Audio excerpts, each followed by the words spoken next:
another video. So, if you're new here, it's me, Carla, and welcome back sa aking YouTube channel. And today, in case you're wondering kung anong nasa likod ko, as you can see, clappers and film and yan. Yes, I am currently installing wall frames dito sa aking kwarto, and alam niyo guys, I've been trying to figure out stuffs kanina pa, like yung mga pins na ganito. Focus, babe. Ooh. Paano siya pinipin dito sa walls, and then yan, na-figure out ko naman siya, and eto na siya. Eto na yung mga gawa ko kanina pa. Yan.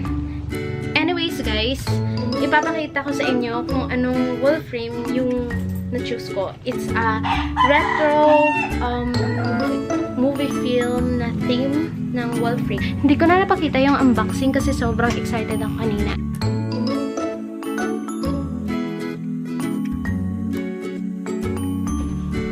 And now, dito na ako sa stage. I'm trying to figure out kung paano ko ikakapit yung dito. Kasi wala siyang pins na kagaya nito na nakalibing. Wala. So, hindi ko alam kung paano pa siya gagawin, and help me try to figure out. Kasi, meron pang natitirang ganito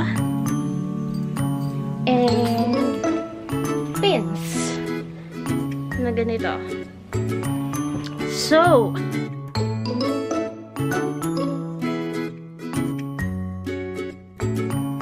hi guys! So, I'm done with the frames, as you can see, pero I have a concern kung paano ko to makakabit kasi wala siyang pins, and yung eto, yung film.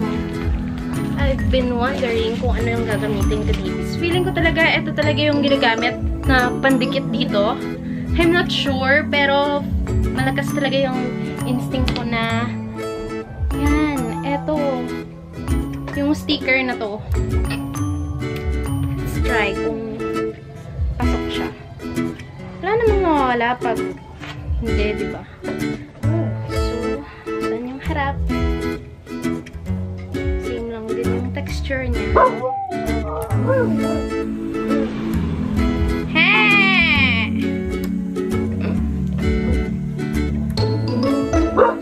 Lalagay ko siya dito.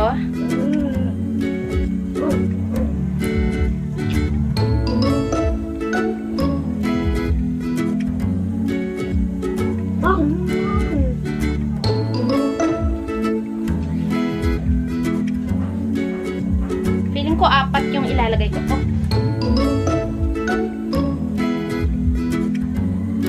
Apat na sticker yung ilalagay ko. Ba't to nag-echo dito?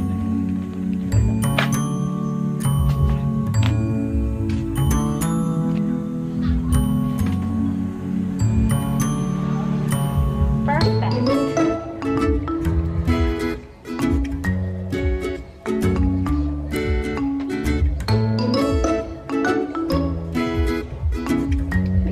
Very satisfying feeling of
ko siya madidikit.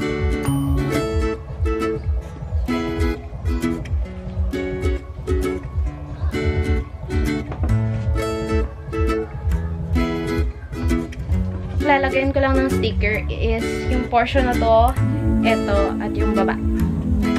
Let's try